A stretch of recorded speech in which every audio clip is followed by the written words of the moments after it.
ఉన్న బంగారాన్ని విడిపించి ఆ రోజు ఆన్లైన్ రేటుకే మేము కొంటాం. Sharma gold company. సదాశివ సమారంభాం శంకరాచార్య మధ్యమాం అస్మదాచార్య పర్యంతం వందే గురు పరంపరాం. ఆదిత్యాయ చ సోమాయ మంగళాయ బుధాయ చ గురు శుక్ర శనిభ్యశ్చ రాహవే కేతవే నమః. శృంగేరి జగద్గురు పీఠాధిపతులకి, కంచి పీఠాధిపతులకి నమస్కారములు తెలియజేసుకుంటూ కార్యక్రమాన్ని ప్రారంభిద్దాం. ఈ మార్చి నెల 16వ తారీఖు నుంచి 31వ తారీఖు వరకు 12 రాశులలో జన్మించినటువంటి వారికి ఏ విధంగా ఉండబోతుందో తెలుసుకునే ప్రయత్నం చేద్దాం. ముఖ్యంగా ఈ యొక్క గురువు వృషభ రాశిలో సంచారము, కుజుడు మిథున రాశిలో స్తంభించి సంచారము, అలాగే కేతువు కన్యా రాశిలో, మరియు శని భగవానుల వారు కుంభరాశిలో సంచారము. ఇక 12వ రాశి అయినటువంటి మీనరాశిలో శుక్రుడు, రాహువు, రవి, బుధుని యొక్క సంచార ప్రభావం వెరసి ఈ 12 రాశుల మీద ఈ నవగ్రహాల యొక్క ప్రభావం ఏ విధంగా ఉండబోతుంది, అలాగే మనము దైనందినటువంటి జీవితంలో భాగంగా 16వ తారీఖు నుంచి 31వ తారీఖు వరకు మంచి రోజులు ఏంటి, చెడ్డ రోజులు ఏంటి, ఏ రోజుల్లో ఖర్చు ఎక్కువగా ఉంటుంది, ఏ రోజుల్లో ఆదాయం ఎక్కువగా ఉంటుంది, ఏ రోజుల్లో అనుకున్నటువంటి పనులు పూర్తి చేసుకోగలుగుతారనే విషయాల గురించి క్లుప్తంగా తెలియజేసే ప్రయత్నం చేస్తాను. వీక్షించండి. ద్వాదశ రాశులలో భాగంగా మార్చి 16వ తారీఖు నుంచి 31వ తారీఖు వరకు మకర రాశిలో జన్మించినటువంటి వారికి ఏ విధంగా ఉండబోతుందో తెలుసుకునే ప్రయత్నం చేద్దాం. మకర రాశి వారికి గత కొన్ని రోజులుగా ఎదుర్కొంటున్నటువంటి సమస్యలకి చాలా మటుకు పరిష్కారం అనేది లభించబోతుంది. కారణం ఏంటంటే ఏలినాటి శని ప్రభావం నుంచి బయటపడబోతున్నారు. 29వ తారీఖు నుంచి ఏలినాటి శని ప్రభావం వెళ్ళిపోతుంది. అది చాలా పాజిటివ్. ఇక రెండవది, గురువు అనుకూలంగా ఉన్నాడు, అలాగే కుజుడు కూడా అనుకూలంగానే ఉన్నాడు. ఇక షష్టగ్రహ కూటమి అనేటువంటిది ప్రధానంగా మీనరాశిలో ఏర్పడుతున్నటువంటి ఈ కారణం, అంతేకాకుండా ముఖ్యంగా సూర్యగ్రహణ ప్రభావం కూడా ఏర్పడుతుండడం వెరసి అద్భుతమైనటువంటి యోగదాయకం ఈ యొక్క మకర రాశిలో జన్మించినటువంటి వారికి ఏర్పడబోతుంది. వివాహ సంబంధమైనటువంటి విషయంలో ఉన్న వాళ్ళకి వివాహాలు కుదురుతాయి. సంతానపరంగా ఎదురు చూసేటువంటి వ్యక్తులకి చక్కటి సంతానం లభించే అవకాశం గోచరమవుతుంది. ముఖ్యంగా కోర్టు సమస్యలు, శత్రు సమస్యలతో బాధపడేటువంటి వాళ్ళు, వాళ్ళ మీద మీరు విజయం పొందుతారు. అన్నీ అనుకూలంగా మీకుంటాయని చెప్పవచ్చు. అన్నిటికంటే ప్రధానంగా విదేశీయానం, విదేశీ విద్యకు సంబంధించి చే ప్రయత్నాలన్నీ కూడా గోచరమవుతాయి. మీ యొక్క కళ నెరవేరడానికి సంపూర్ణముగా గ్రహాలన్నీ అనుకూలంగా ఉండేటువంటి పరిస్థితి గోచరమవుతుంది. కాబట్టి మంచి జరిగే అవకాశాలు ఎక్కువగా ఉన్నాయి. కాబట్టి జాగ్రత్తలు పాటించండి. ఏ తర్వాత ఒకే ఒక రకమైనటువంటి ఇబ్బంది ఏంటంటే ప్రధానంగా తండ్రి గారి ఆరోగ్యం పట్ల శ్రద్ధ తీసుకోవాలి. ఇదొక్కటి సాధారణంగా మీరు గమనించాల్సినటువంటిది. ఇక ధనపరమైనటువంటి విషయాల్లో ఇతరులని గుడ్డిగా నమ్మి మీరు ఏ రకమైనటువంటి పెట్టుబడులు కానీ, డబ్బులు అప్పు ఇవ్వడం కానీ చేయకుండా ఉండడమే.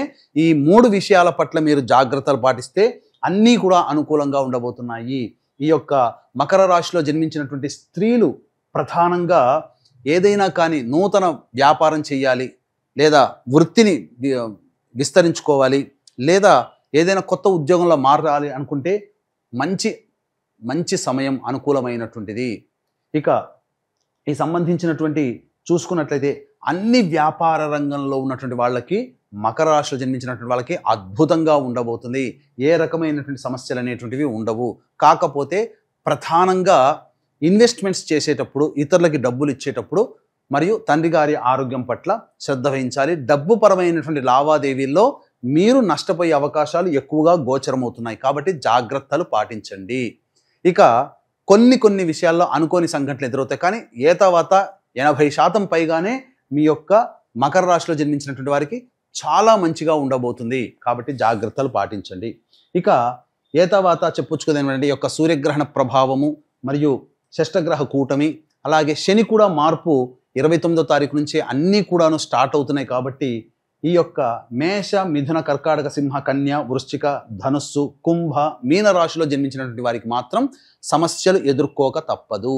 కాబట్టి ఈ సమస్యల పరిష్కారం కోసం 29వ తారీఖు రోజున అమావాస్య సందర్భంగా సాయంకాలం 6 గంటల తర్వాత సర్వదోష నివారణ పూజలు, హోమాల్లో భాగంగా ప్రత్యంగిర, బగళాముఖి, రాజశ్యామల, ధూమవతి మరియు వారాహి హోమాలు భైరవ హోమాలతో పాటు విద్య, వివాహ, ఉద్యోగ, దాంపత్య, అనారోగ్య సమస్యల నివారణకి విశేషమైనటువంటి పూజా హోమాది కార్యక్రమాలు అనేటువంటివి పీఠమాధ్వర్యంలో జరపబడుతున్నాయి. అవకాశం ఉన్న వాళ్ళు కార్యక్రమం తదనంతరం కాంటాక్ట్ చేసి మీ యొక్క గోత్రనామాదులు నమోదు చేసుకోవచ్చు.